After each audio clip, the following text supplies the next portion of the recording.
नमस्कार दोस्तों, मैं सुनील चंद्रा गोरखपुर उत्तर प्रदेश का रहने वाला हूं।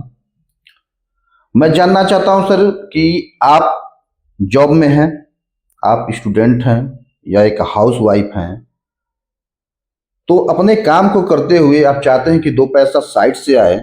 तो साइड से आप पार्ट टाइम में कोई जॉब नहीं पा सकते हैं, आप पार्ट टाइम कोई बिजनेस कर सकते हैं। ये मेरे पास सोल्यूशन है कि आप पार्ट टाइम अपना खुद का बिजनेस कर सकते हैं और अपने हिसाब से काम कर सकते हैं। तो मैं लेके आ रहा हूं sir Ayurex life global private limited company, जो एक डायरेक्ट सेलिंग मॉडल पे काम कर रही है। इसके प्रोडक्ट शानदार हैं, इसके मार्केटिंग प्लान शानदार हैं।